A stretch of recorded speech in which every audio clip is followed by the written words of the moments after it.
सो good morning, good afternoon, good evening friends. कैसे हैं आप लोग? I hope you are all doing great. I am wishing you a belated happy Diwali.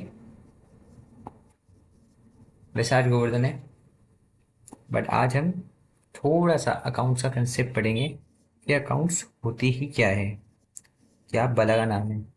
So this will be our demo lecture 1 for class 11 NCERT students. Okay, हम ना एक बार account समझने से पहले क्या होती है, उससे पहले मैं आपको कुछ टेक्नोलॉजी समझाऊंगा। उसके बाद हम देखेंगे क्या बात हम आगे प्रोसीड कैसे करते हैं। पर उससे पहले ना मैं आपको एक अकाउंट से जनरल मीनिंग बता देता हूँ। अकाउंट्स मतलब क्या, वही खाते हैं जो आपके पापा मम्मी या फिर कोई भी घर पे बनाता है। सेम चीज़ हम बिजनेस के लिए करेंगे। अकाउंट्स का मतलब क्या होता है? It is nothing but it is a, मैं आपको समझा ही देता हूँ, it is a process of word identification.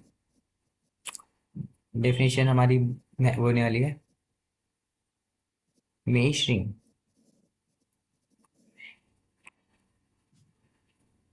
It is a process of identifying, measuring and communicating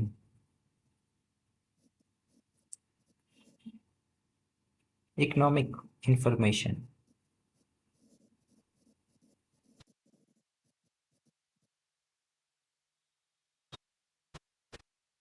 to permit informed decisions, informed judgments भी कह सकते हो, judgments and decisions by users। ये होगी ये बुक में लिखी हुई लैंग्वेज। अब मैं समझाता हूँ आपको क्या इसका पोस्टमार्टम करते हैं हम लोग। First identifying, then measuring, then communicating. What do you mean by identifying? Let suppose कि ना मैंने किसी के साथ क्या किया। आप लोग कहीं पे भी जाते हो, आपके बिजनेस वाला बंदा जो होते हैं, कहीं यहाँ कुछ माल खरीदने गया। मान लो कि ना मेरे टेक्सटाइल्स का बिजनेस है बहुत बड़ा। मैंने मेरे फ़ोन में लाया, सिंपल सा। मैंने कहा क्या चाहिए? मैंने कहा शर्ट्स चाहिए, शर्ट्स। मैंने कहा कितनी? मैंने कहा 100। उन्होंने कहा रेट बताया, क्या 200 रुपये की एक है? मैंने कहा ठीक है, 20,000 रुपये की 200 यूनिट्स, नहीं 200, 100 क्वान्टिटी थी हमारी और हमारा रेट था 200 रुपीज़ पर यूनिट। ओके। अपने को 20,000 रुपीज़ उसको देनी है। किस चीज़ के लिए? परचेज ऑफ गुड्स, खरीदा मैंने सामान।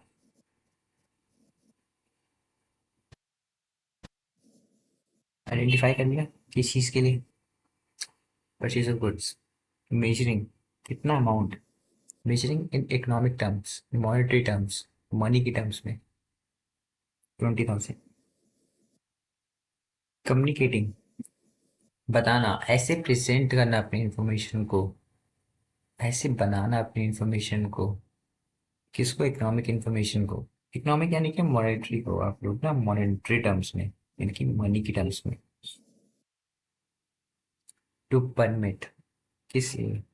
To allow informed judgments and decisions by users। अब आप मानो कि ना, मानो कि रिलायंस इंडस्ट्रीज है, जस्ट एन एग्जाम्पल। रिलायंस ने वो सामान लिया, तो उसने टू परचेज करा। उसने कहा कि मैंने ना 20 लाख का सामान लिया है।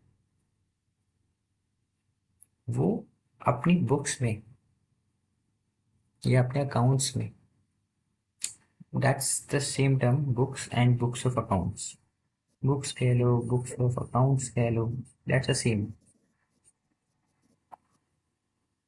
उस चीज़ को कैसे प्रेजेंट करेगा कि जो बंदे लोग उसके फाइनेंशियल्स देख रहे हैं वो समझ जाए इसको देख के। कि हाँ भाई हमें ये कहना चाह रहे हैं। बट और नॉर्मल अंडरस्टैंडिंग ऑफ अकाउंटिंग की डेफिनेशन क्या होती है, इस पर हम दोबारा आएंगे, बट अभी नहीं। ट्रांजेक्शन समझने के बाद अब मैं आपको कुछ टर्मिनोलॉजीज बताऊंगा, और हमें एक ना बैलेंस शीट पीएनएल बनाऊंगा मैं टी फॉर्मेट में। This is not the actual format जिसमें बुक्स प्रेजेंट होती हैं आज की डेट में, बट येस अंडरस्टैंडिंग इसी से लेनी है, और आप लोगों को एग्जाम में भी अगर आएंगे क्वेश्चन तो ऐसे ही इसी फॉर्मेट में आएंगे। ठीक है।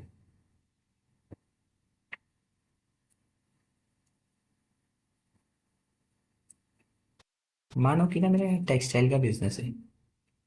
मैंने ना, मेरे पापा है, मेरी मम्मी है, ठीक है, मैं हूँ। मेरे पास ना टेक्सटाइल का बिजनेस शुरू करने के लिए पैसे नहीं थे, बट ना मैंने सेविंग्स कर रखी थी।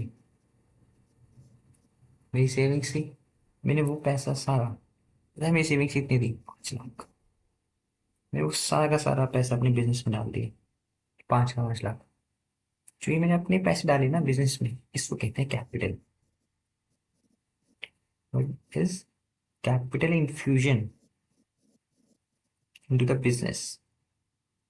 तो पापा के पास क्या, मैंने कहा पापा काम करने के लिए पैसे नहीं पड़ रहे हैं, दे दो।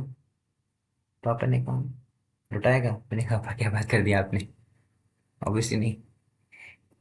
पापा कह रहा मेरे को पता था, ये ले 1 लाख, जो ट्राई कर रहा था, पूरा 1 लाख तो अपना कर। जो पापा ने मेरे को दिए ना पैसे, और फिर मैंने 1 लाख और अपने बिजनेस में इन्फ्यूज किया, इसको भी कहेंगे कैपिटल। मैं मम्मी के पास किया, मम्मी बिजनेस करने के लिए पैसे कम पड़ रहे हैं। मैंने कहा क्या चाहिए, मेरे को पैसे। कितने? मैंने कहा 1 लाख। मम्मी ने कहा मेरे को पर वापस चाहिए, मेरे पापा से बड़ी मुश्किल से ले लेके पैसे जुड़े हैं। मैंने कहा मम्मी आपने क्या बात कर दी, आपके पैसे वापस कर दिए जाएंगे। ये मैंने मम्मी से लिया लोन। आश है बट हाँ, वापस देना पड़ेगा, लोन के पैसे हैं। एक होगी कैपिटल, ये हो गया लोन्स। आप ना अभी हम अकाउंटिंग प्रिंसिपल समझेंगे जब। What do you mean by accounting principle? Gap, generally accepted accounting policies, और जो इंडिया में फॉलो होते हैं अकाउंटिंग स्टैंडर्ड्स, जिसके बेसिस पे हम लोग अकाउंटिंग करेंगे। वो जब हम वो पढ़ेंगे ना, तो हम एक बात समझेंगे कि जो बिजनेस होता है ना और जिसका ओनर है, वो दोनों सेपरेट हैं। इनकम टैक्स की नज़र में नहीं होगा, बट अकाउंट बुक कीपिंग के पर्सपेक्टिव से वो दोनों अलग है। ओके।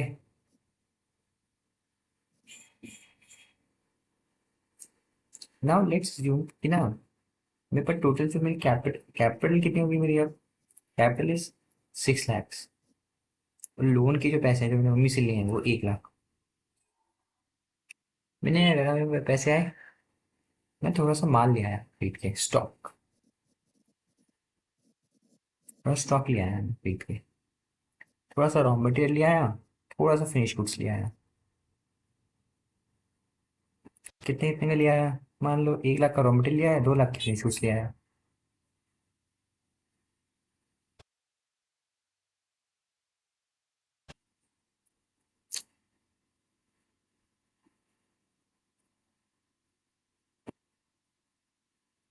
और मैंने अगर किराए पे जगह भाड़े पे ली, वो किराया तो चलो अपना एक्सपेंस होगा, जो रेंट होगा that would be an expense to us. पर उसने क्या करा, मेरे सिक्योरिटी डिपॉजिट लिया, फिर लेते हैं ना 1-2 महीने का रेंट देते हैं, वो लिया मेरे से उस बंदे ने। मैंने कहा भाई तू ले जो लेना है, यहाँ सिक्योरिटी डिपॉजिट दे दो। मैंने कहा कितना? कह रहा 50,000। मैंने कहा रख, वापस मिलेगा मेरे को मेरे साइड से ही। ठीक है। अब मैंने क्या करा, मैं मार्केट गया, उधार में सामान ले आया। पैसे तो कम थे ही, उधार में सामान ले आया। जिनसे मेरे को उधार में पैसे सामान लाया ना, पैसे वापस देने हैं उनके मेरे को। मानो कि मैं उनसे 1 लाख का लाया सामान, वो मैं क्रेडिटर्स कहूंगा। अब मैं इसे उधार में लेके आया हूँ, मैं उधार बेचूंगा अभी। हो सकता है मैं कैश में बेचूँ या उधार में बेचूँ। सेम चीज़ वो है कि मैं अपने उधार में लेके आऊँ या उधार में बेचूँ। अपनी अपनी इच्छाएं होती हैं। मानो जो है, जो उधार माल बेचा, वो बेचा मैंने 2 लाख।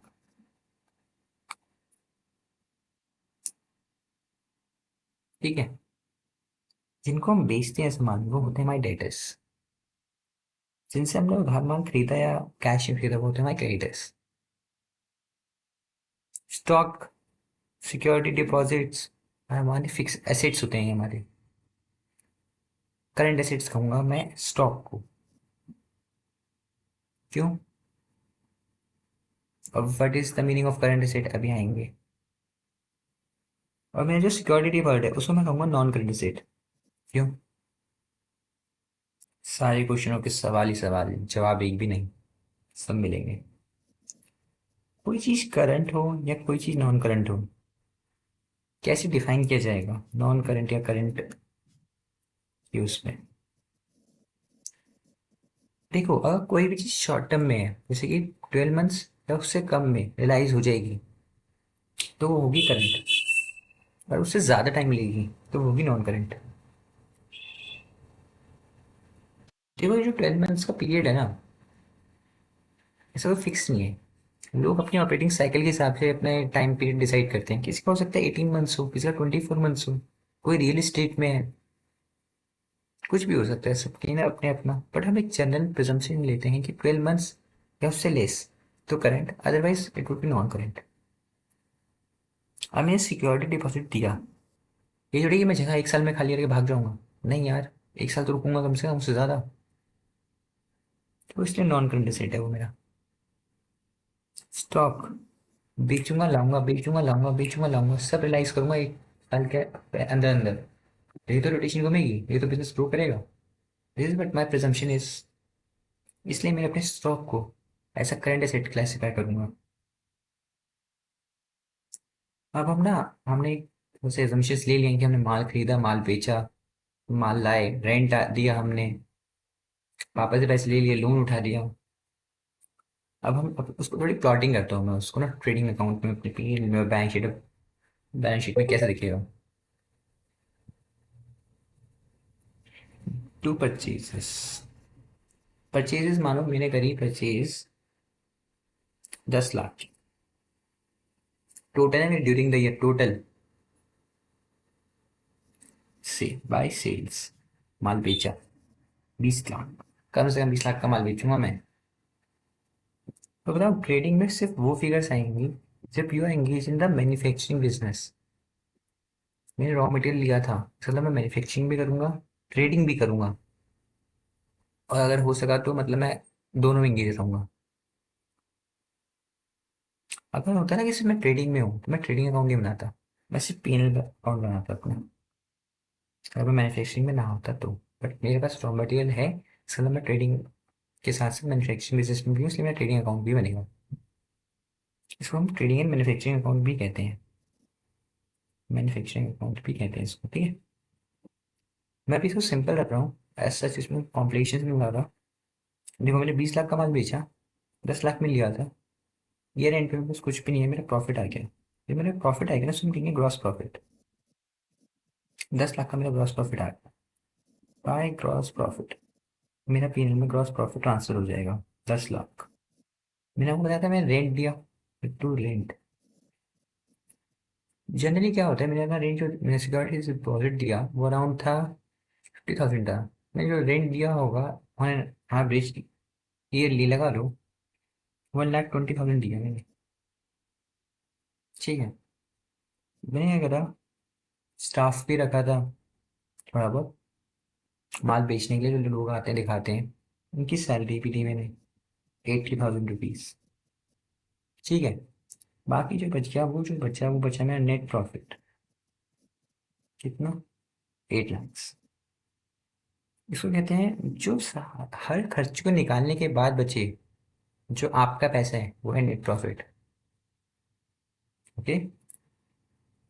मेरी जो कैपिटल थी, इसमें फिगर्स मैं सारी मैच कर दूंगा। मैंने पापा से कैपिटल ली थी 5 लाख। फिर मतलब जो मेरी सेल्फ थी, मैंने अपने पापा से लिए 1 लाख, 6 लाख हो गए। मम्मी से लोन लिया था मैंने 1 लाख का। फिगर सब तक मैच हो रही है, सारे अमाउंट ऊपर से मैच हो रहे हैं, टैली हो रहे हैं। जो स्टॉक है ना, जो यहाँ पे आएगा, वो आएगा एज ऑन डेट, मतलब 31 मार्च 2025 से 26 को मेरे पास क्या था। अब देख रहे हो मेरे यहाँ पे, अगर मेरे पास स्टॉक पड़ा होता तो मेरे ना यहाँ पे आता ट्रेडिंग अकाउंट में क्लोजिंग स्टॉक, पर नहीं है, तो इसका मतलब मेरे पास जीरो है, क्लोजिंग स्टॉक का कुछ भी नहीं है। पर डेटर्स पड़े हैं, पर क्रेडिटर्स हैं, क्रेडिटर्स तो चलो बताएंगे, उनका दिमाग में कुछ और था मेरे, तो उसको हम बाद में लेके आएंगे। बस क्रेडिटर्स ही पड़े हैं। मान लो 2 लाख के क्रेडिटर्स पड़े हैं, ठीक। सिक्योरिटी डिपॉजिट भी पड़ा है मेरे पास। कितने का? 50,000 का। जो मेरे डेटर्स है, लेट्स अज्यूम वो थे 4 lakhs। मेरे को ना कैश पता है अपने पास कितना है, but I would let my balance sheet decide कि मेरे पास कितना कैश होना चाहिए। ये जो 6 लाख प्लस मैंने 8 लाख का प्रॉफिट और किया, तो मेरी टोटल जो कैपिटल होगी वो 14 lakhs होगी, राइट। अब इसका टोटल कर लेते हैं। 2 lakhs ये, 1 लाख ये, 16-17 lakhs।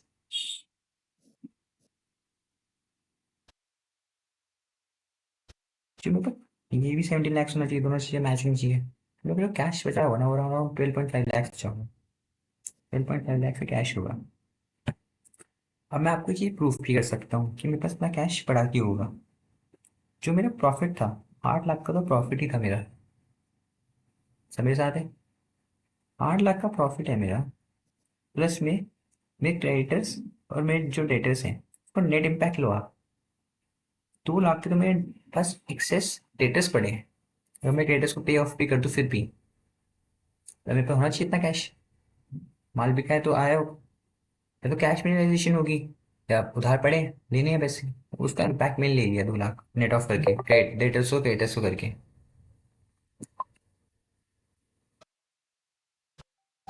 ठीक है। इसके बाद अपार्ट फ्रॉम दैट, ये हो गए 10 लाख। इसके बाद क्या होगा, मेरे पास 1 लाख का लोन है, मेरे को वो पैसे वापस देने हैं। उसको 1 लाख माइनस कर दूंगा मैं, ठीक है। बस मेरे पास सिक्योरिटी डिपॉजिट भी है, इसको मैं प्लस कर दूंगा। पर नेट में ना 10.5 lakhs तो हो गए, फिर जो मेरे को बचे हैं। Okay, 10.5 lakhs is mine in hands, मेरे हाथ में है वो कैश। ओके,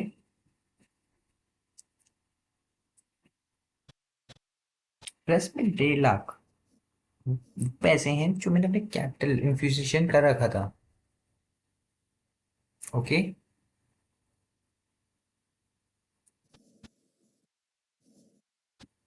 इस तरीके से आप बैकवर्ड कैलकुलेशन भी कर सकते हो कि किस तरीके से आपके अमाउंट्स आएंगे। मेरे को अपना कैश का फिगर ना पता था कि मेरे पास ना 8 लाख का स्ट्रेट फॉरवर्ड प्रॉफिट होगा, जो मेरे पास होना चाहिए। 2 लाख का सरप्लस, तो स्टॉक पड़ा नहीं है मेरे पास, 2 लाख कैश और होगा मेरे पास, और नेट में 50,000 और होगा।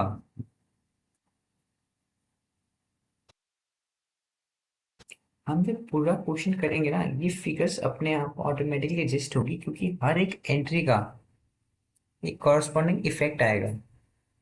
लेट्स अज्यूम कि जब मैंने कैपिटल अपने बिजनेस में इंट्रोड्यूस करी वापस लेके, मैंने क्या है, बिजनेस एंट्री आ गई होगी, कैश आया अकाउंट में, cash account debit to capital account. कितनी आई थी कैपिटल पापा से? 5 लाख, जो मतलब मैंने अपनी डाली थी, प्लस मैंने पापा से लेके भी डाली थी, तो उसमें 5 लाख की मैं 6 लाख कर दूंगा मैं, 1 लाख प्लस करके। Okay, cash account debit to capital account, ठीक। मम्मी से पैसे लिए मैंने, कैश आया to mummy, mummy's loan account 1 lakh. ये जो कैश है ये मेरे बैलेंस शीट के एसेट साइड को हिट करेगा, कैपिटल लायबिलिटी साइड को इम्पैक्ट करेगी। देखो ये कैश साइड को इम्पैक्ट कर रहा है, ये लोन लाइबिलिटीज को वो कर रहा है।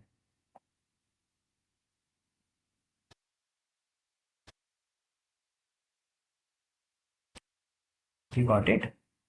तो हर चीज के दो इम्पैक्ट होंगे, और हम ये सारी बैकवर्ड कैलकुलेशन वगैरह भी समझेंगे कि कैसे आ सकती है। Okay, so that's it for today. Thank you.